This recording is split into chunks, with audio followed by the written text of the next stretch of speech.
খাজা মাইনুদ্দিন চিশতি আল্লাহর একজন মাহবুব বান্দা, একজন আল্লাহর ওলি।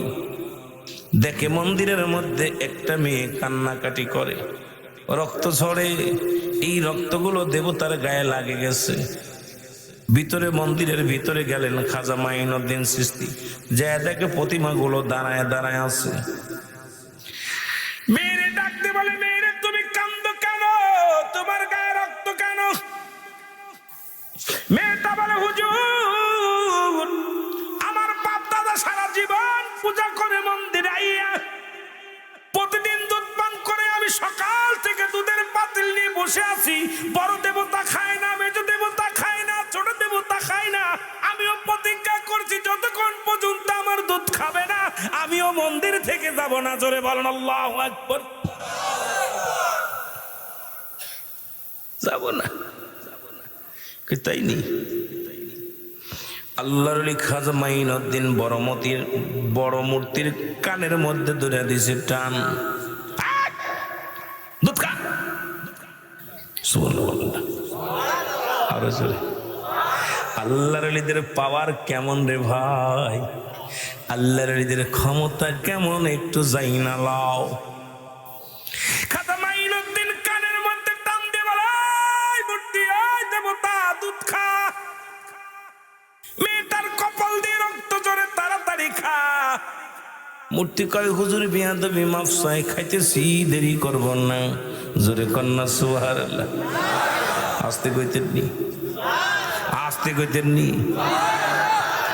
দেবতা মেয়েটার হাত থেকে দুধের পাতিল নিয়ে পান করা শুরু করলেন। দেবতায় ভাগ করে খালেন, যতগুলো দেবতা আছে সবাই ভাগ করে দুধ খায়।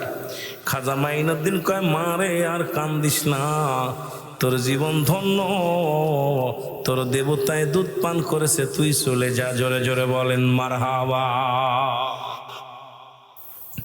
খালি পাতিল নিয়ে বাড়ি গেছে।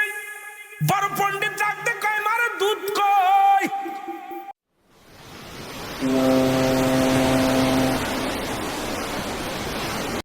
পাতিল নিয়ে বাড়ি গেছে। বড় পণ্ডিত ডাকতে কয়, মারে দুধ কই? দুধ তো প্রতিদিন দেবতারা দেখাই না, আমরা জ্বালাই খাই। কথা হচ্ছে ওদের দুলা দিচ্ছে, কলা খা, কলা খা। রাগ করে নিয়ে এবার এগুলো তো আমরা এনে খাইয়ে ফেলি। দুধ কয়? মেয়ে বলে, বাবা, বড় দেবতা আমার হাত থেকে নিয়ে ভাগাভাগি করে খাইছে। আল্লাহু আকবার। বড় পণ্ডিত কয়, মা, তোর মাথাটা একেবারে গেছে। মাটির পুতুল কি কোনোদিন খাইতে পারে? মাটির পুতুল কি কোনোদিন খাইতে পারে? কয়, বাবা গো, সারা জীবন তোমরা পূজা করলাম, আজ পর্যন্ত দেবতারে কিছু খাওয়াইতে পারলা না, আর আমি তোমার কন্যা হয়ে দেবতারে দুধ পান করাইছি, তুমি বিশ্বাস গেলা না? বাবা কই, মারে তুই পাগল হয়ে গেছিস? বিশ্বাস না হয় বাবা, আগামীকাল দুধ দিয়ে যাবা, আমি খাওয়াইব তোমাদের সামনে। বাবাকে কাম সারছে, সারা জীবন পূজা করি। আমি হলাম এই মন্দিরের প্রধান, হিন্দু পণ্ডিতদের প্রধান।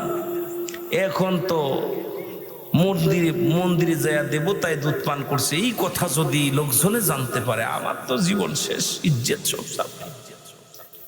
দেবতার অন্যান্য পণ্ডিতেরা, হিন্দু পণ্ডিতেরা এসে বলে, গুরু মন্দিরে যাবেন নি? কয়, যাব।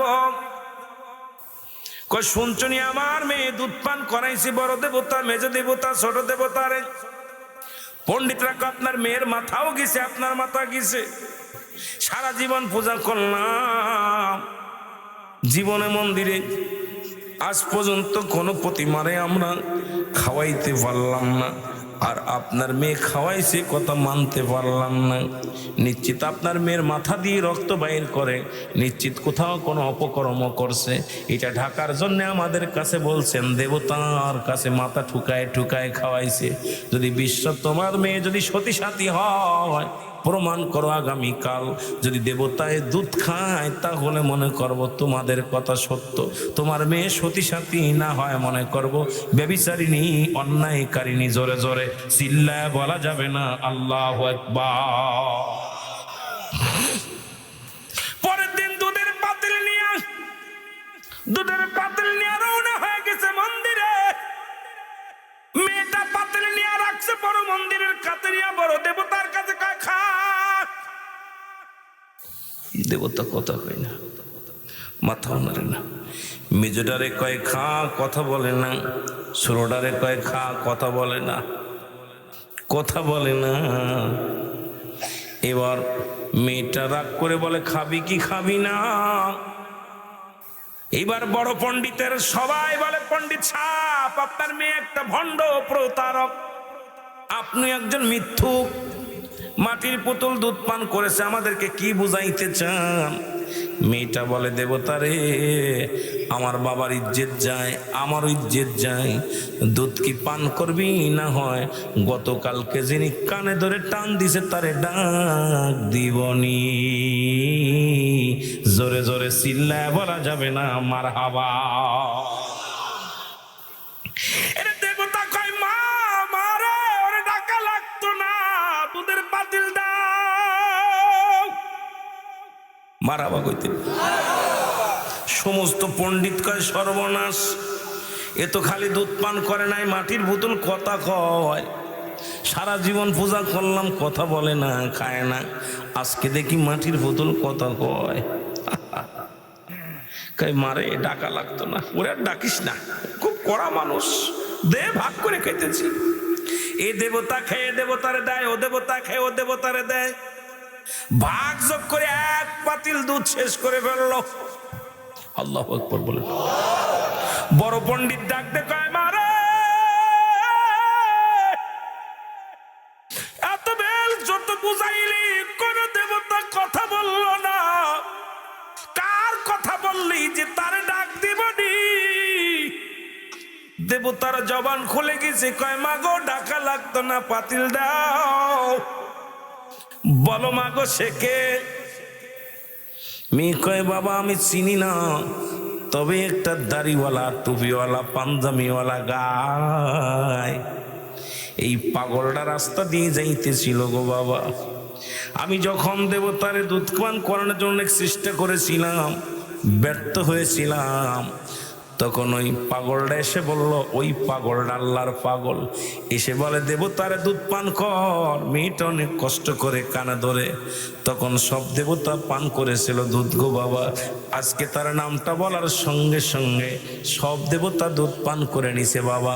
কয় মারে কোন দিকে গেছে? কয় এদিকে গেছে।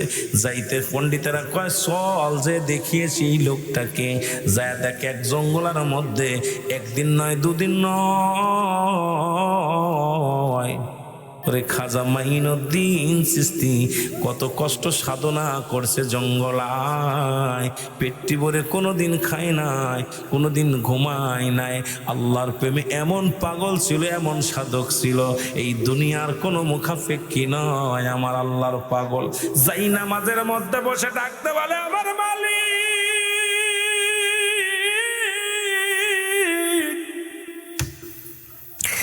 আমি মাইনুদ্দিন অপরাধী, আমি মাইনুদ্দিন তুমি দুনিয়ার মধ্যে পাঠাইলা গো,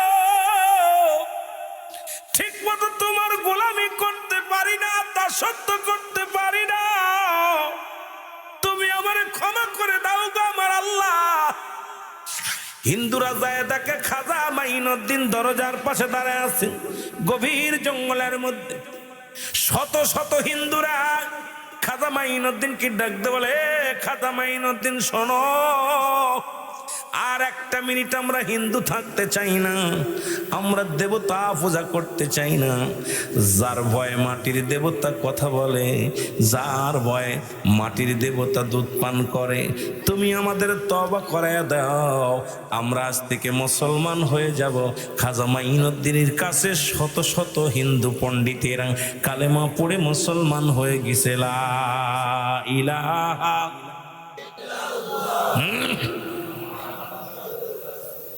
সাল্লাল্লাহু আলাইহি ওয়াসাল্লাম। জোরে বলেন মারহাবা, আরো জোরে।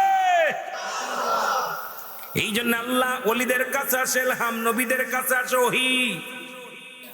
সুবহানাল্লাহ বলেন না। আল্লাহর ওলিদের কাছে আসে কি? জোরে বলেন কি আসে? ইলহাম আসে।